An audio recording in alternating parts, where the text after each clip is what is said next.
Catherine Kate Sullivan sat in the back of the briefing room at Fort Campbell, Kentucky, reviewing notes on her tablet.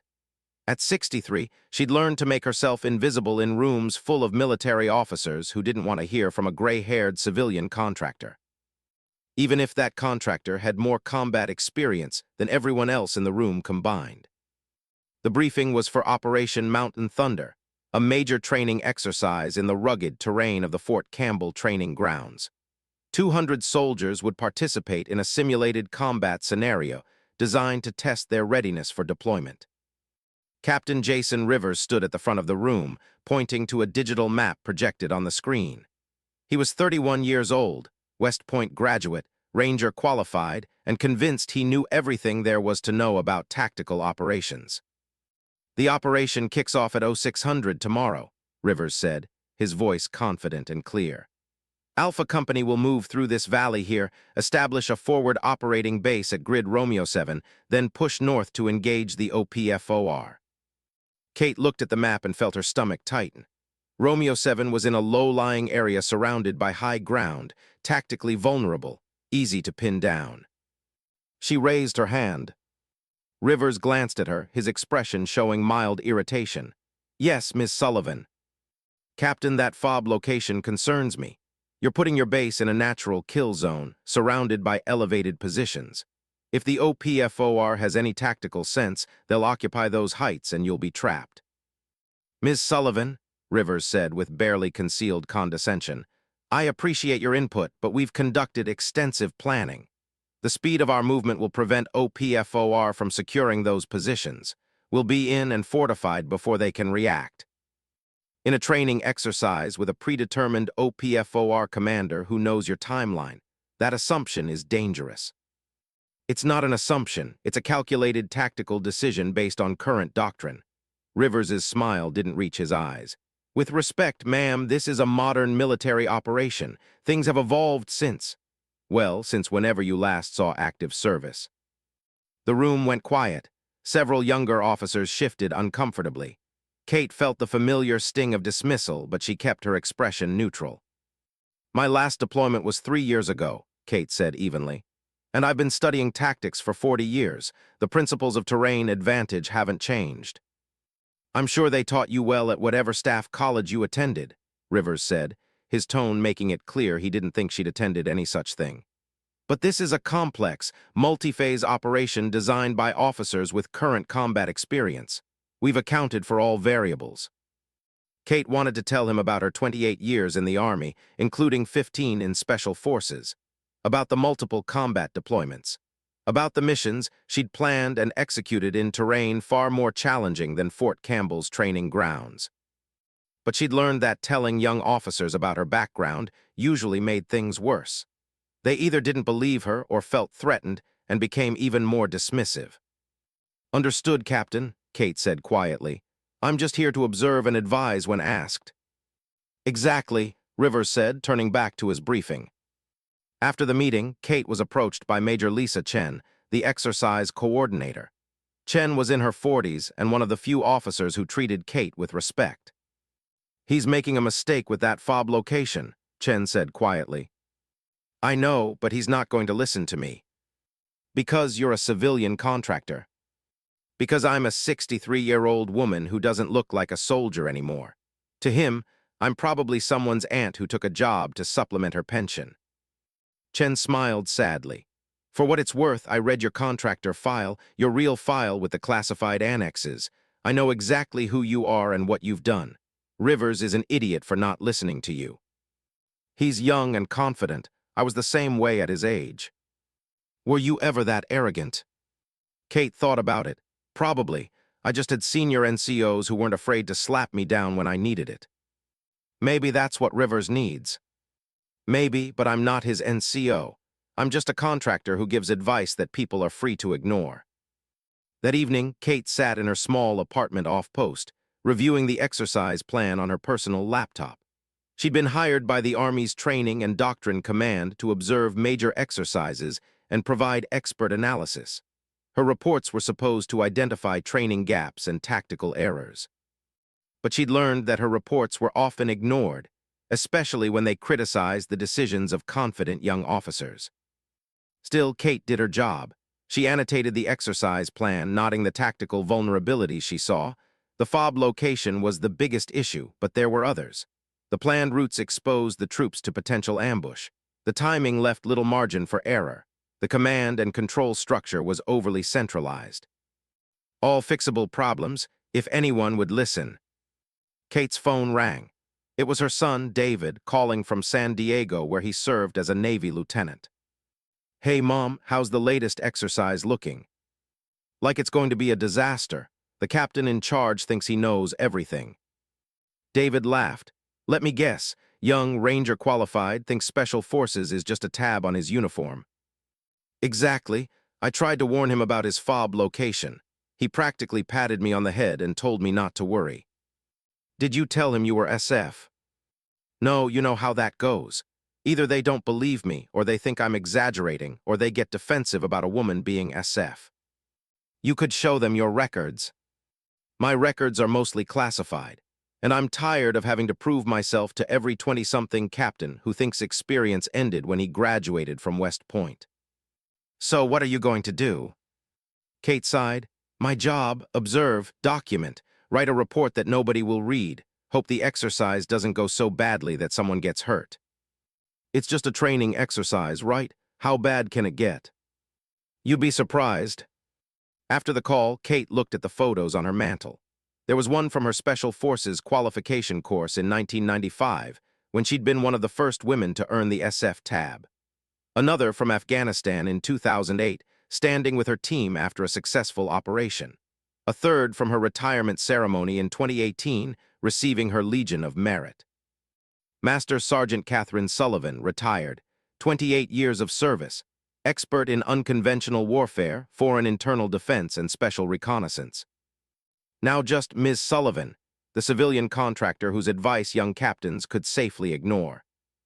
The next morning, Kate arrived at the exercise control center before dawn.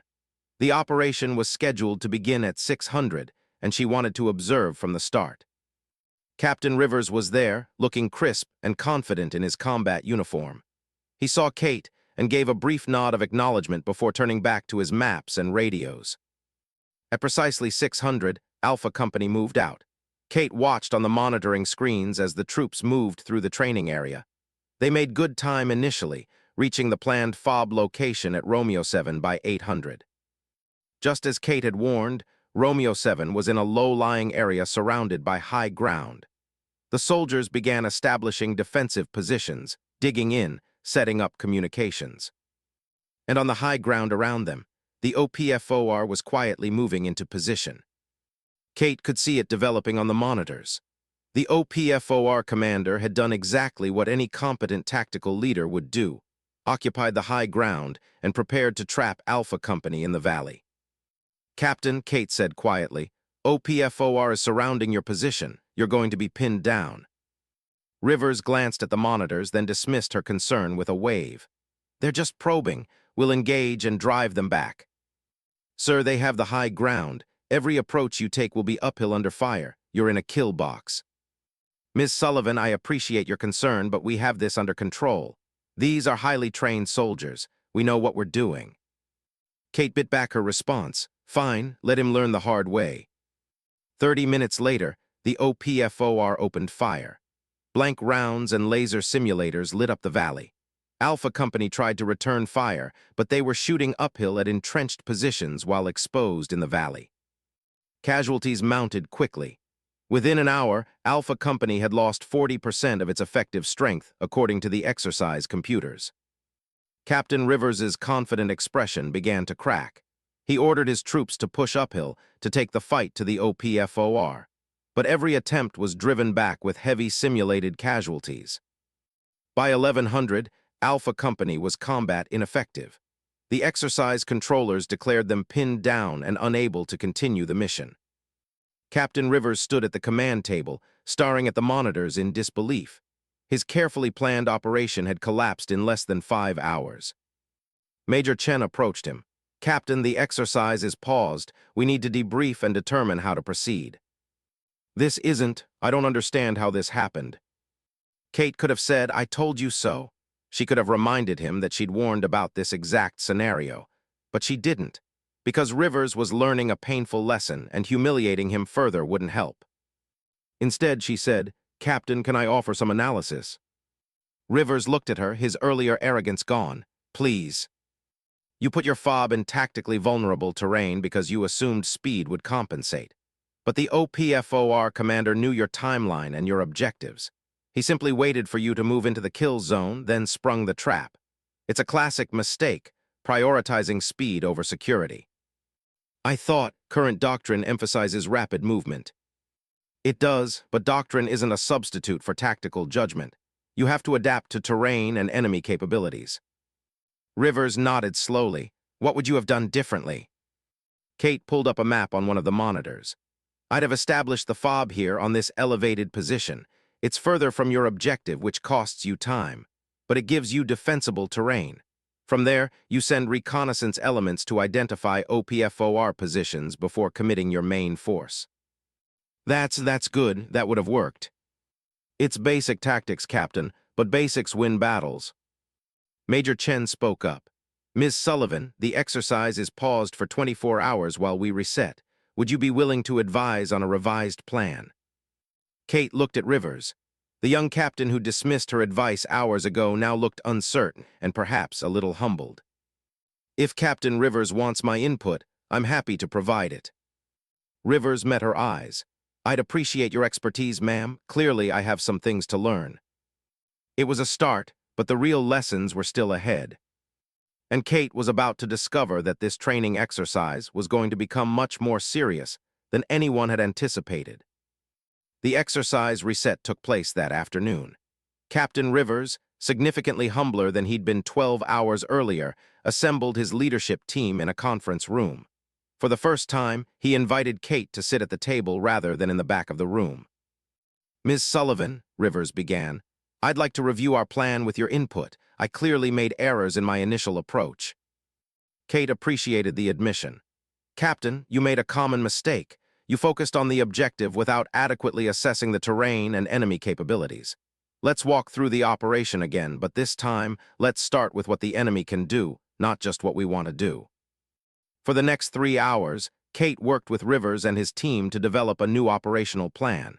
She asked questions, pointed out vulnerabilities, and suggested alternatives based on her decades of experience. The younger officers, watching their captain defer to Kate's judgment, began to see her differently. One lieutenant, a young woman named Sarah Morrison, asked, "Ms. Sullivan, where did you learn tactical planning? Were you in the military?" Kate hesitated. She'd avoided this question for years, but maybe it was time to be honest. "I served 28 years in the Army, retired as a master sergeant in 2018. Several officers looked surprised. "You were enlisted?" one of them asked. "Yes, Special Forces. I spent most of my career in unconventional warfare and foreign internal defense." The room went silent. Rivers stared at her. "You were Special Forces, why didn't you tell me?" "Because in my experience, young officers either don't believe it or feel threatened by it.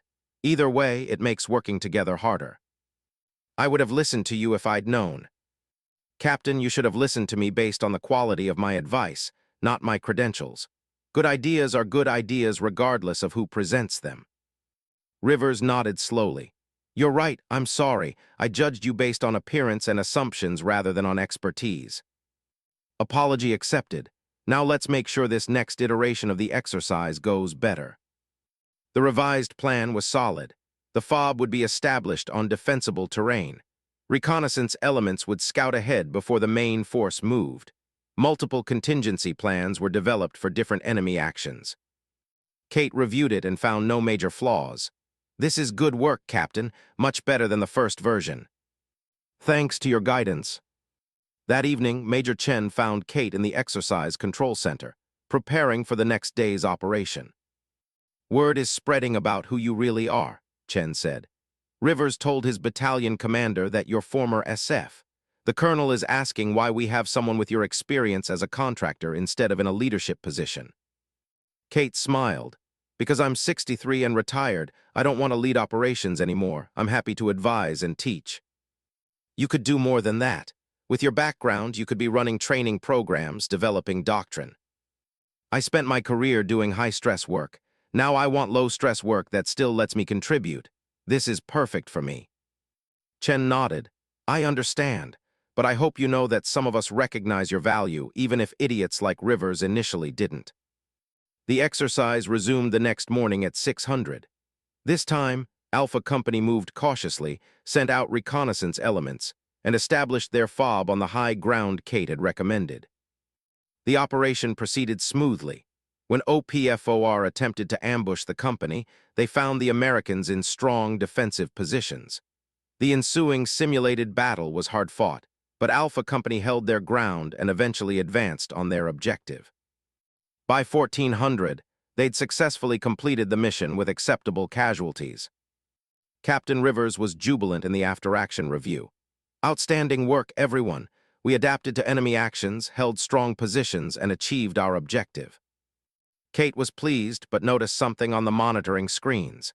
The OPFOR was regrouping in an unusual pattern, moving forces to positions that didn't make sense for a defeated enemy. She studied the monitors more closely. Something was wrong. Major Chen, Kate said quietly, is the OPFOR commander improvising off script? Chen looked at the screens. He shouldn't be. The exercise parameters are set. OPFOR should be withdrawing after losing the engagement. But they weren't withdrawing. They were moving to surround Alpha Company's position from unexpected angles. Kate grabbed a radio. This is Sullivan to OPFOR commander. What's your status? Static, no response. That's odd, Chen said. Communications should be clear. Kate felt adrenaline start to flow. Her instincts, honed over decades, were screaming that something was wrong. This wasn't following the exercise script. She switched to the Alpha Company frequency. Sullivan to Captain Rivers, do you copy? Rivers here, go ahead. Captain, I'm seeing unusual OPFOR movement. They're not following the exercise parameters. Be alert. Roger that. We're maintaining defensive positions. But Kate's unease was growing. She pulled up the exercise control logs, checking the OPFOR commander's orders and position reports. Then she saw it. The OPFOR's movements weren't matching their reported positions. Someone was feeding false data into the exercise control system. Major Chen, we have a problem. The OPFOR position data has been compromised. Someone's spoofing the system. Chen's face went pale. That's not possible. The system is secure. It's happening anyway. Look at these discrepancies. Chen examined the data. Oh God, you're right. But if the data is false, where is the OPFOR actually? Kate switched back to Captain Rivers. Rivers, this is Sullivan. I need you to send out reconnaissance immediately. Visual confirmation of OPFOR positions. Do not trust your electronic displays. Ms. Sullivan, our displays show OPFOR withdrawing. There's no threat. Captain, your displays are wrong. Someone has hacked the exercise control system. You need eyes-on reconnaissance now. There was a pause. Kate could hear Rivers processing this unexpected information. You're certain? I'm certain this is not part of the exercise. Roger, sending recon teams now. Kate turned to Chen. We need to halt the exercise and figure out what's happening. But before Chen could respond, gunfire erupted over the radio. Not the sound of blanks or simulation systems, but real gunfire. Contact, contact, we're taking fire. Rivers' voice came through, panicked and confused. Real ammunition, I have soldiers hit. Kate's blood ran cold. This wasn't an exercise anymore. Major Chen grabbed the emergency radio.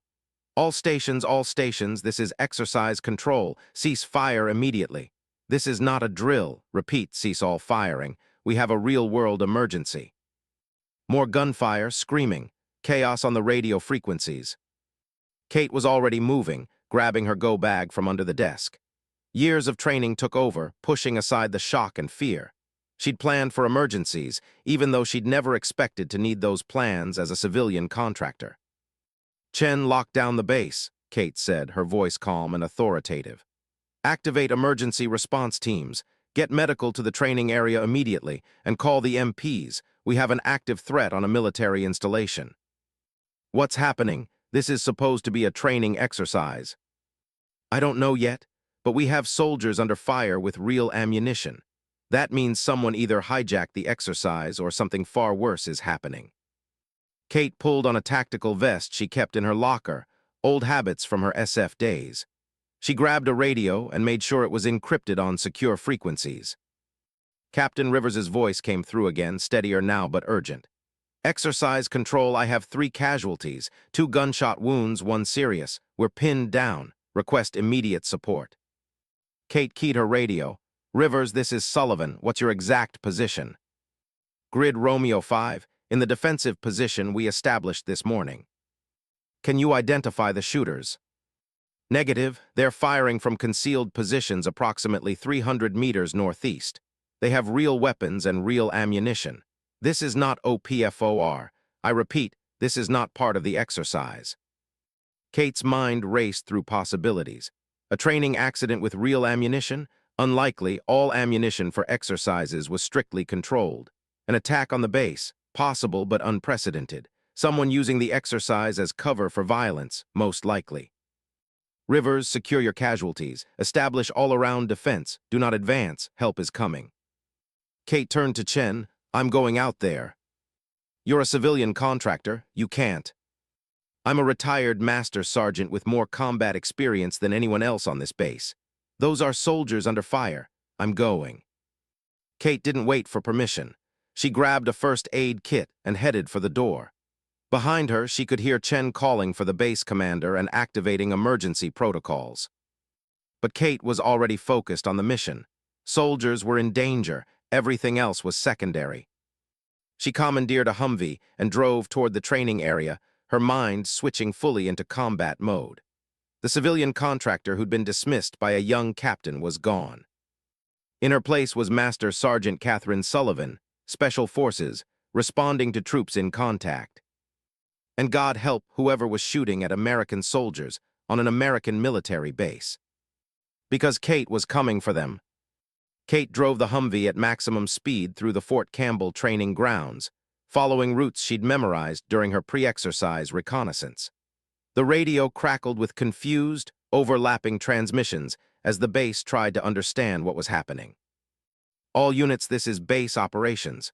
We have a code red situation in the training area. All exercises are terminated. Emergency response teams are being deployed. Kate switched to the frequency she'd used with Captain Rivers. Rivers, this is Sullivan. I'm 5 minutes from your position. Give me a status update. Sullivan, we have 3 wounded, 1 critical with a gunshot to the abdomen. We're under sporadic fire from multiple positions. Whoever's shooting has range and accuracy. This is not random. This is coordinated. Copy that. Have you identified any shooters? Negative. They're using suppressed weapons and firing from concealed positions. Professional level. Kate's blood ran cold. Professional shooters on a military base during a training exercise. This wasn't an accident or a mentally disturbed individual. This was planned. Rivers, I'm approaching from the south. Do not fire on my vehicle. I'll be there in 3 minutes. Kate pushed the Humvee harder, her mind analyzing the situation. Someone had hacked the exercise control system to mask their movements. They'd waited until Alpha Company was in a fixed position, and they were using professional tactics. This was an attack, but by who and why? Kate reached the edge of the defensive perimeter and abandoned the Humvee, moving on foot the last 100 meters. She stayed low, using terrain and vegetation for cover, skills she'd learned decades ago and never forgotten. She reached the defensive position where Alpha Company was hunkered down. Soldiers were spread out in defensive positions, weapons ready, expressions ranging from confused to terrified. Captain Rivers was in the center, coordinating his troops. He saw Kate approaching and relief flashed across his face.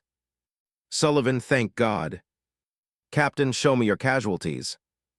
Rivers led her to where 3 soldiers lay behind cover. A medic was working on them, but he looked overwhelmed. The most serious casualty was a young private with an abdominal gunshot wound. He was pale and in shock. Kate knelt beside him, her SF medical training taking over. She assessed the wound quickly and efficiently. Entry wound lower right abdomen, no exit wound, bullets still inside. Bleeding is controlled for now, but he needs surgery within the hour. The medic looked at her with surprise. You have medical training. SF, I've treated gunshot wounds in combat zones. Keep pressure on that wound and monitor for shock. He'll make it if we get him evacuated soon. Kate stood and turned to Rivers. Where's your medevac? En route, should be here in 10 minutes. Not good enough, that private needs surgery now. We need to move him to the LZ immediately. Kate pulled out her radio. Base operations, this is Sullivan. I need priority medevac to grid Romeo 5. 1 urgent surgical, 2 additional casualties, ETA. Sullivan, medevac is delayed. We have multiple incidents across the training area. 7 casualties reported. Kate's mind reeled. 7 casualties. This was bigger than she'd thought. Say again, base operations. Multiple incidents. Affirmative. We have reports of shots fired at 3 different locations in the training area. Total of 7 wounded, all with gunshot wounds. We're trying to coordinate response. Kate looked at Rivers. This is a coordinated attack on multiple positions simultaneously. Someone planned this. But why? Why attack a training exercise?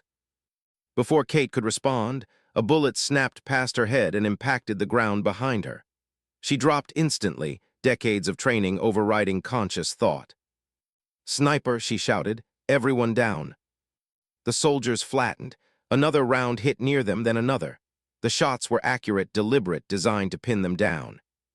Kate crawled to a position where she could observe the surrounding terrain. She spotted a muzzle flash from a tree line about 300 meters away. Shooter at 11 o'clock, tree line, she called out. Elevated position, probably in a tree stand. Rivers crawled beside her. How did you see that? Experience, I've been on both sides of sniper operations. Kate studied the terrain, her mind working through angles and possibilities. We have at least 2 shooters covering this position. They've got us pinned while your casualty bleeds out. Classic ambush tactics. What do we do? Kate looked at the young captain. Hours ago, he dismissed her advice. Now he was asking her to lead. We need to suppress those shooters long enough to evacuate the casualties. Do you have any soldiers with designated marksman training?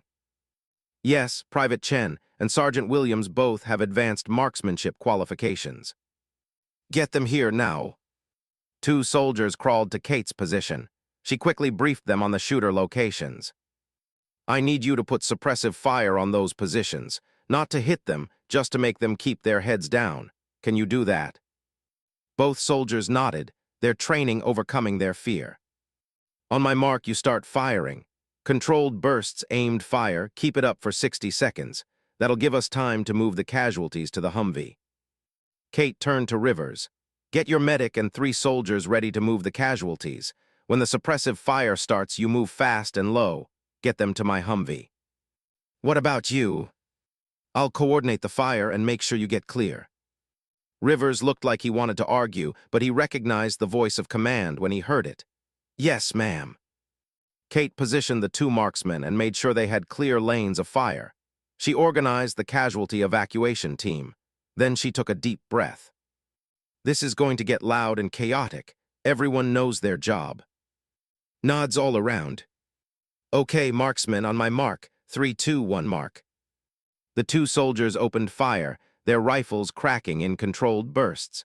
The suppressive fire forced the distant shooters to take cover. Move, Kate shouted.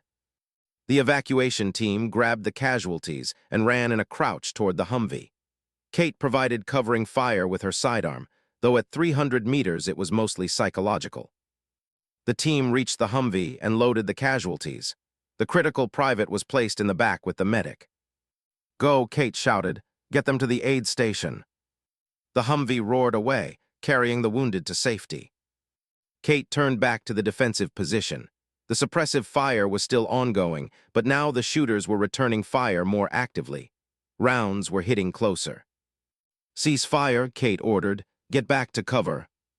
The soldiers pulled back to defensive positions. Kate crawled to Rivers. Your casualties are clear. Now we need to figure out what we're dealing with. Rivers's radio crackled. It was Major Chen from the Base Operations Center. All units, this is Base Operations. We have confirmed hostile actors on base. Repeat, confirmed hostile actors. All personnel are to shelter in place or move to secure facilities.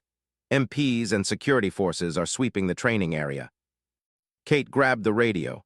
Base operations, this is Sullivan. I need intel. How many hostiles? What's their objective? Sullivan, we have no confirmation on numbers. Best estimate is 6 to 8 individuals based on engagement locations. Objective unknown. They appear to be targeting the training exercise participants. Kate's tactical mind was racing.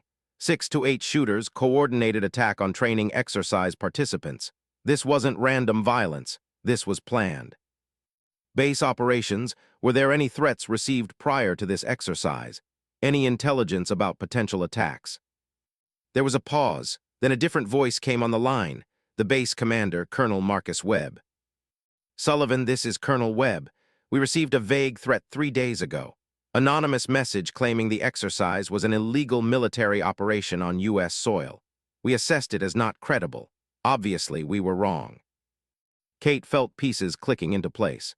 Colonel, this is a domestic terrorist attack. Anti-government extremists targeting a military exercise. They used the exercise itself as cover to position shooters throughout the training area. How could they do that? Security protocols. They hacked your exercise control system, spoofed OPFOR positions so you couldn't see them moving into place. This was sophisticated and well-planned. Colonel Webb was silent for a moment. Sullivan, I'm reading your contractor file right now, the classified portions. You have extensive counterterrorism experience. Yes, sir. 28 years, mostly special forces. Multiple deployments against insurgent and terrorist groups. Then I'm putting you in tactical command of the response. Coordinate with my security forces. Find these shooters and neutralize them. Kate felt the weight of command settle on her shoulders. She was a civilian contractor. She had no official authority, but soldiers were in danger and the base commander was asking her to lead. Sir, I'm a civilian. I can't legally. I'm giving you emergency temporary authority under base security protocols. You are now acting as my tactical advisor with command authority over this incident. Clear. Clear, sir. Kate turned to Rivers. Captain, your company is now part of a counterterrorism operation. Are you and your soldiers ready for that? Rivers, the young officer who dismissed her advice 12 hours ago, nodded without hesitation. Yes, ma'am. What are your orders? Kate pulled out her tablet and called up a map of the training area. She marked the locations where shootings had occurred. The shooters are in a rough perimeter around the training area. They're not trying to escape. They're holding positions to maximize casualties. That means they have an endgame we haven't seen yet. What kind of endgame? Kate looked at the pattern of attacks. Then her blood ran cold. They're not trying to kill as many soldiers as possible. They're trying to draw response forces into kill zones. This entire attack is designed to lure security forces into prepared ambush positions. Why? To make a statement, to show they can attack a U.S. military base and inflict mass casualties. This is terrorism, Captain, and we just walked into their trap. Rivers's face went pale. What do we do?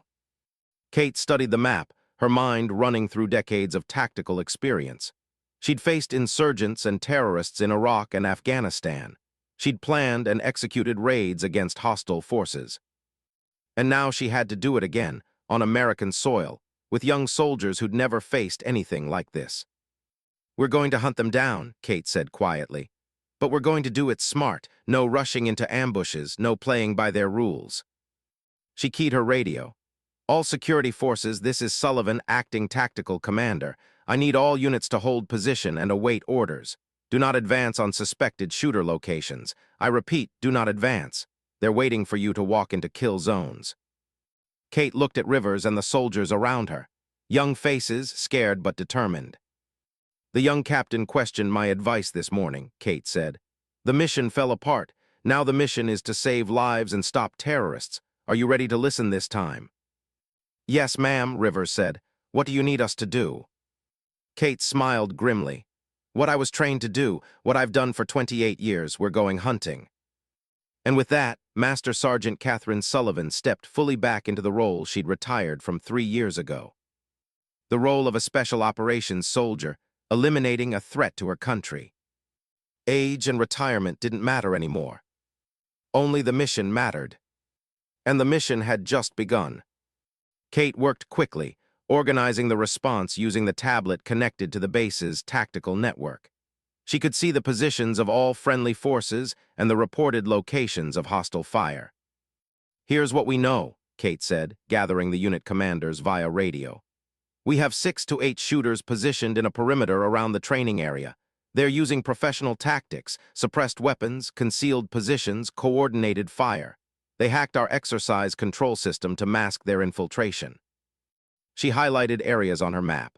"These are confirmed engagement zones where they've fired on our troops. Notice the pattern? They're creating a funnel. If we send security forces straight at them, we'll be channeled into prepared kill zones." Captain Rivers was watching over her shoulder, learning. "So how do we get to them?" "We don't go where they expect. We use their tactics against them." Kate zoomed in on the map.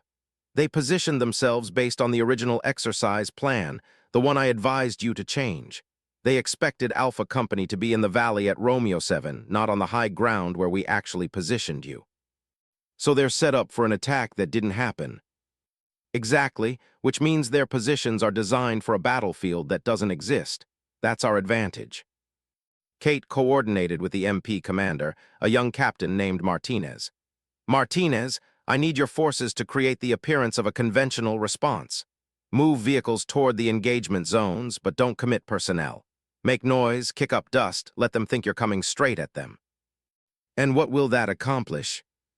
"It'll keep their attention focused on the expected threat, while we flank them with recon elements." Kate turned to Rivers. "I need your best soldiers, people who can move quietly, observe without being seen, and only engage if absolutely necessary. 4-person teams, 2 teams." Rivers selected 8 soldiers, including the 2 marksmen who'd provided covering fire earlier. Kate briefed them quickly. "You're going to move to positions where you can observe the suspected shooter locations without being detected. You're not assault teams. You're reconnaissance. Find them, mark their positions, and report. We'll coordinate a simultaneous takedown once we have all of them located." One of the soldiers raised his hand. "Ma'am, shouldn't we have SWAT or Special Operations doing this?" "Under normal circumstances, yes. But SWAT is 30 minutes away and Special Operations is at least an hour. We have wounded soldiers and hostiles on our base right now. We're what's available, so we're what's going to handle this." Kate saw the fear in some of their eyes, but also the determination. Good soldiers, young but trained, they do. The operation began. MP forces created diversion movements, vehicles moving with lights and sirens. The shooters, as Kate predicted, focused on the obvious threat. Meanwhile, her 2 recon teams moved through the woods, using routes Kate had plotted, approaches that avoided the expected avenues and used terrain to mask their movement. Kate monitored their progress via radio, providing guidance based on her tactical experience. "Team 1, you're approaching the suspected position from the west. Slow down, use the draw to your left for concealment. Don't skyline yourself on that ridge." "Team 2, good movement. When you reach the tree line, hold position and observe. Don't get closer than 200 meters." 20 minutes into the operation, Team 1 reported, "We have eyes on a hostile. Male, approximately 30 years old, ghillie suit, positioned in an elevated tree stand. He's covering the southern approach with a scoped rifle." "Copy, mark his exact position and maintain observation. Do not engage." 10 minutes later, Team 2 reported another hostile in a similar position covering a different approach. Kate plotted the locations on her map. The pattern was becoming clear. The shooters were positioned to create overlapping fields of fire on the expected response routes. Over the next hour, her teams identified 5 shooter positions. All were elevated, concealed, and positioned to ambush security forces moving along predictable routes. "That's 5 confirmed," Kate said to Colonel Webb via secure radio. "We're still missing at least 1, possibly 2. "Can your teams take them out?" Webb asked. "Negative, sir. They're recon elements, not assault teams. We need to coordinate a simultaneous takedown with sufficient force to prevent any hostiles from escaping or activating contingencies." "Like what contingencies?" "Sir, these people are domestic terrorists who infiltrated a military base and executed a coordinated attack. We have to assume they have a contingency plan for when they're discovered. Could be explosives, could be a planned retreat to a secondary position. We need to hit all positions simultaneously." Webb was quiet for a moment. SWAT is 10 minutes out. Can you coordinate a joint operation with them? Yes, sir. Kate spent the next 10 minutes coordinating with the SWAT commander, a seasoned officer named Thompson who, to Kate's relief, was willing to listen to her tactical assessment. We'll take the 3 western positions, Thompson said. You coordinate the 2 eastern positions with your military forces. Roger that. We move on your mark. Simultaneous engagement of all 5 targets. Kate assigned assault teams. MPs and soldiers from Alpha Company combined into ad hoc units. She briefed each team on their specific target and approach route. Captain Rivers led one of the assault teams. Before he moved out, he approached Kate. Ms. Sullivan, Kate, I just want to say I'm sorry for this morning, for questioning your advice, for treating you like you didn't know what you were talking about. Captain, you already apologized. Let's focus on the mission. I know, but I need to say this. You're the most competent tactical leader I've ever worked with. If we get through this, I'm going to make sure everyone knows it. Your age, your gender, your civilian status, none of that matters. What matters is you're saving lives today. Kate felt unexpected emotion. Thank you, Captain. Now go get your team in position. We move in 5 minutes. The teams moved into position. Kate monitored everything from a mobile command post, her tactical display showing all friendly forces and the marked hostile positions. All teams, this is Sullivan. We have 5 confirmed targets. Approach routes are clear. On SWAT commander's mark, we execute simultaneously. Once hostile positions are secured, we'll conduct a full sweep to confirm no additional threats. Thompson's voice came through. All teams stand by. 5, 4, 3, 2, 1, execute. The assault teams moved in coordinated action. SWAT took down the 3 western positions with professional precision. The military teams engaged the 2 eastern positions. Kate listened to the radio traffic, tracking each engagement. Target 1 secured. 1 hostile in custody, weapon secured.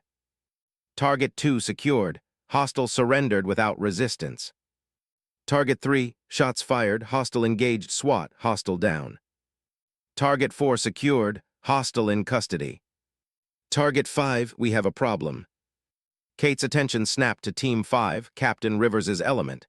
Rivers, report. Target position is empty. There's gear here, a fighting position, but no hostile. He's mobile. Kate's blood ran cold. 1 shooter unaccounted for, and he knew the operation was compromised. All teams, we have 1 hostile mobile and unaccounted for. Go to high alert. Kate studied the map, trying to think like the missing shooter. Where would he go? What was his objective now that the operation had failed? Then she saw it, the pattern she'd been missing. The 5 shooter positions weren't just covering approach routes, they were also positioned around the base headquarters building. Oh God, Kate breathed. The headquarters, that's the real target. She grabbed her radio. Base security, this is Sullivan. Evacuate the headquarters building immediately. We have a mobile hostile who may be targeting command personnel. But even as she gave the warning, she saw movement on one of the surveillance cameras. A figure in tactical gear approaching the headquarters building's rear entrance. Kate was moving before conscious thought, grabbing her sidearm and running toward the headquarters building 200 meters away. She could hear her radio crackling with reports and orders, but she was focused on one thing, stopping the threat. She reached the building and moved tactically through the corridors, weapon ready.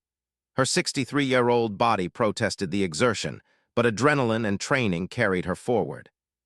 She heard voices ahead, someone giving orders to clear the building. Then a different voice, harsh and angry. This isn't over. They can't keep using military exercises to prepare for martial law. The people will resist. Kate rounded a corner and saw the hostile, a man in his 30s wearing tactical gear, holding an AR-15, standing in the corridor with his back to her. He was facing a group of administrative personnel he'd cornered. Drop the weapon, Kate commanded, her pistol trained on his center mass. The man spun, raising his rifle. Kate fired twice, center mass. The man went down. Kate moved forward quickly, kicked the rifle away from the fallen hostile and checked for a pulse. Weak but present, she keyed her radio. Hostile down at headquarters building, 2nd floor east corridor. Need medical immediately. Threat is neutralized. The building flooded with security personnel. Medical teams rushed to treat the wounded hostile. Colonel Webb appeared, his expression a mix of relief and shock. "Sullivan, you got him." Kate holstered her weapon, her hands shaking slightly from adrenaline dump. "Yes, sir. Building is secure." "That was outstanding work. All 6 hostiles are now in custody or neutralized. No additional casualties since the initial attacks." Kate nodded, suddenly feeling very tired. The adrenaline was fatting, leaving behind exhaustion and the emotional weight of what had just happened. Captain Rivers found her sitting on a bench outside the headquarters building 20 minutes later. He sat down beside her. "You saved lives today," he said quietly. "Not just by stopping that last hostile, but by coordinating the entire response. If you hadn't taken command, if you hadn't seen through their tactics, this would have been much worse." "I did what I was trained to do." "You did what I should have listened to you about this morning. If I'd followed your advice about the FOB location, we wouldn't have been in their intended kill zone. Your experience saved us twice today." Kate looked at the young captain. "Rivers, you learned, that's what matters. You made mistakes this morning, but when the real crisis hit, you trusted my expertise and followed orders. That's the mark of a good officer. I'll never dismiss your advice again, and I'll make sure every officer on this base knows what you did today." The aftermath of the attack took days to sort out. The 6 hostiles were identified as members of a domestic anti-government extremist group. They'd spent weeks planning the attack, choosing the training exercise as their target to expose military tyranny. The investigation revealed they'd hacked the exercise control system using malware inserted months earlier by a sympathetic contractor. They'd positioned themselves during the exercise setup, when extra personnel on the training grounds wouldn't be questioned. Kate's tactical coordination and decisive leadership were credited with preventing a much larger loss of life. Colonel Webb submitted her for a civilian service award. But more important to Kate were the changes that came from the incident. A week after the attack, she was called to a meeting with Colonel Webb and the base's senior leadership. "Kate," Webb said, "we need to talk about your role here. You're currently a low-level contractor reviewing training exercises, but you have expertise we desperately need. I want to offer you a new position, Director of Tactical Training and Emergency Response." Kate blinked in surprise. "Sir, that's a senior position. You're a retired Special Forces Master Sergeant with 28 years of combat and tactical experience. You coordinated a successful counterterrorism operation and saved lives. You're exactly what we need." "What would the job entail?" "Developing training programs, advising on tactical operations, and ensuring we never miss warning signs like we did with this attack. You'd have real authority and respect. No more sitting in the back of briefing rooms being ignored by officers who don't know your background." Kate thought about Captain Rivers dismissing her advice, about years of being underestimated and overlooked, about finally having the chance to use her expertise openly. "I accept on one condition." "Name it." "Part of my job is teaching young officers to recognize and respect expertise regardless of who it comes from. Age, gender, appearance, none of that should matter. Only competence should matter." Webb smiled. "I think we all learned that lesson this week. You have a deal." 3 months later, Kate stood in front of a room full of officers at Fort Campbell's Officer Professional Development course. Captain Rivers was in the front row, along with Major Chen and dozens of other officers. "Good morning," Kate said. "I'm Kate Sullivan, Director of Tactical Training and Emergency Response. Some of you know my story. Most of you were here during the attack 3 months ago. Today, I'm going to talk about the most important leadership lesson I can teach you." She advanced her slide to show a photo of herself from earlier that year, sitting in the back of a briefing room. "This was me 6 months ago, a gray-haired civilian contractor that most of you ignored or dismissed. I had 40 years of military experience, including 28 years in special forces. But you couldn't see that. You saw an old woman who didn't look like a soldier." Kate advanced to the next slide, a photo from the attack showing her coordinating the tactical response. "This is me during the attack. Same person, same experience, same expertise, but now you listen because the crisis forced you to look past appearances and see competence." She looked at the assembled officers. "The lesson isn't about me. It's about you. How many times have you dismissed good advice because the person giving it didn't look like what you expected? How many times have you assumed someone wasn't competent based on age, gender, or appearance? Captain Rivers raised his hand. Ma'am, I was guilty of that. I almost got soldiers killed because I was too arrogant to listen to expert advice from someone I'd prejudged. And what did you learn, Captain? That expertise doesn't announce itself with youth or rank or appearance. It shows itself in the quality of ideas and the depth of knowledge. My job as a leader is to recognize that expertise wherever I find it. Kate nodded. Exactly right. The young captain questioned my advice and the mission fell apart. But he learned from that failure. And when the real crisis came, he had the wisdom to listen. That's growth. That's leadership. She looked around the room. You'll all face moments when you have to choose between ego and effectiveness, when someone you've prejudged offers advice that challenges your plans. In those moments, remember this. The person you're most tempted to dismiss might be the person who saves your mission, or saves your life. After the class, Rivers approached Kate. Thank you for the lessons, all of them. The tactical advice, the leadership example, and the grace to not humiliate me for my arrogance. You humiliated yourself when the exercise failed, Kate said with a smile. But you learned from it. That's all any of us can do. I heard you're being considered for a position at the Army War College, teaching strategic leadership. I'm thinking about it, but honestly, I'm happy here, teaching young officers, making sure they don't make the same mistakes I made at their age. What mistakes were those? Thinking I knew everything, being too proud to learn from people who didn't fit my image of what an expert should look like. The same mistakes you made. Rivers laughed, so we're both recovering know-it-alls. Something like that. Kate returned to her office, where photos from her career lined the walls. The young soldier earning her SF tab. The master sergeant leading operations in Afghanistan.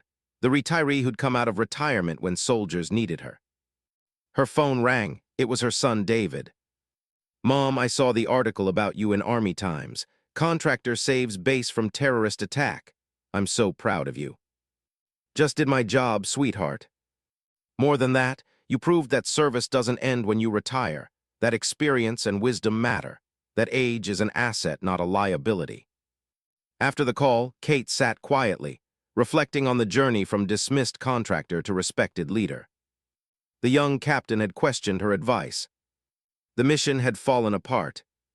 But from that failure had come growth, learning, and ultimately success when it mattered most.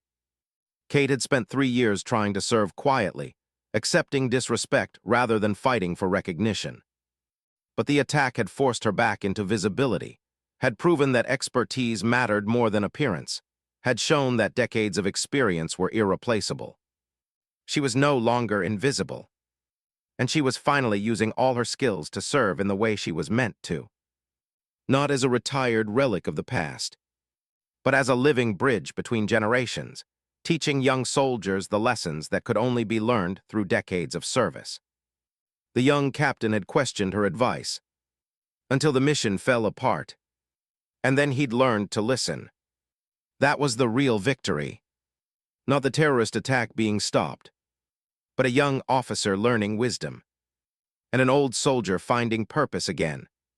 Some missions took years to complete, but they were worth it. Every single one.